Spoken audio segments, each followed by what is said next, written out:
Hoy voy a explicar la función logarítmica.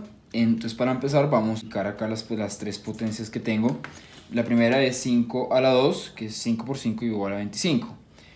2 a la 5, que es 2 por 2 por 2 por 2 por 2, que es igual a 32. Y 3 a la 0, que es igual a 1. Recordemos que cada potenciación se les puede aplicar el logaritmo. Entonces, en esta primera potenciación, el logaritmo sería, recordemos que log significa logaritmo, con base 5, que es esta, de 25, que es igual a 2. Entonces, la base, que es esta, 25, que sería este, y el 2, que sería acá la potencia, el exponente. Acá sería log de, con base 2 de 32 igual a 5. La base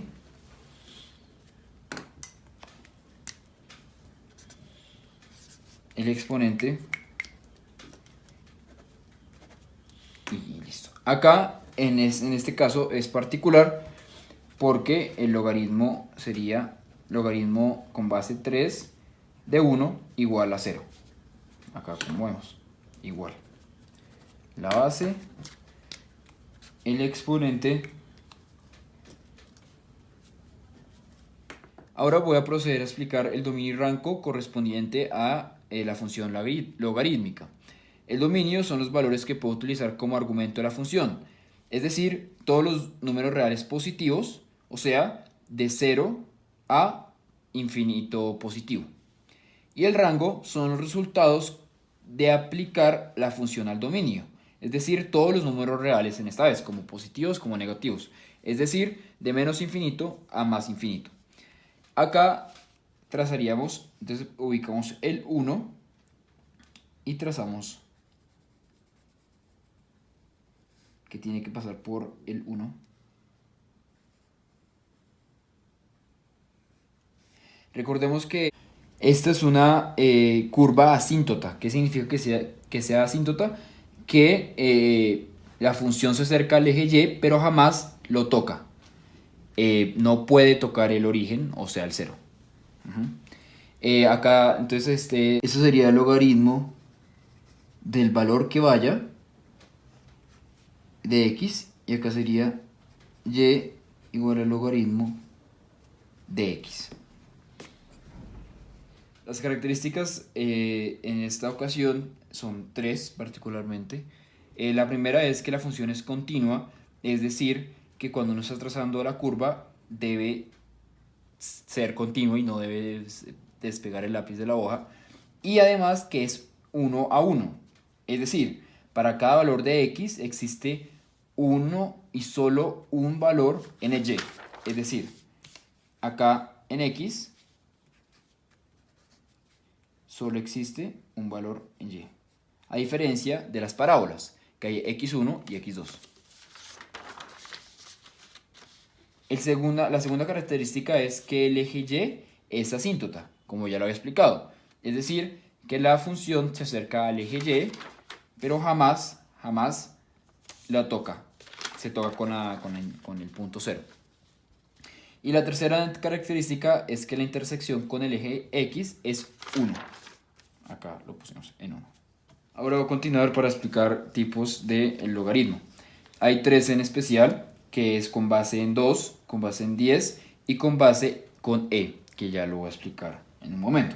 Voy a empezar a explicar el logaritmo con base en 2, que sencillamente es un logaritmo, base 2, de 32 igual a 5. También lo podríamos aplicar con logaritmo base 2 de 1 igual a 0, o logaritmo, por ejemplo, con base en 2 de 64, que sería igual a 6. Siempre tiene que ser la base 2. Esa es la característica. Ahora, la característica de este es que siempre la base tiene que ser 10, como lo vemos acá. Base en 2 de 1000 igual a 3. También podría ser logaritmo de 10 de un décimo, que sería igual a 1, menos 1. Acá siempre la base tiene que ser 10. Ahora, en este en especial, la primera diferencia es que no se escribe log, sino se escribe ln. Este se llama el logaritmo neperiano o natural y fue el primer logaritmo. En este logaritmo la base siempre va a ser e, que es igual a 2.718 y bueno, podemos continuar con muchos números. Este es hermano primo del número pi, 3.14, que lo vimos en unos años anteriores. Acá además se puede también logaritmo con base 2 de 1/8, que sería igual a menos 3. Recordemos que acá en este número no puede ser ninguno negativo, sin embargo sí puede ser fracción. El número que puede ser negativo siempre va a ser la respuesta, pero jamás este, que es el argumento. Esto se debe obviar el e y se debe escribir así, ya que esta es la razón por la cual se escribe solo lnx. Para proceder voy a continuar a explicar qué es un logaritmo en sí. El logaritmo en base a un argumento es el exponente que hay que elevar la base para que resulte en el argumento. Es decir, antes voy a explicar, este es el argumento, lo morado, esta es la base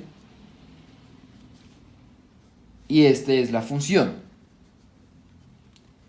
En palabras menos, en palabras más, es el número a lo cual yo debo elevar para que me dé el argumento.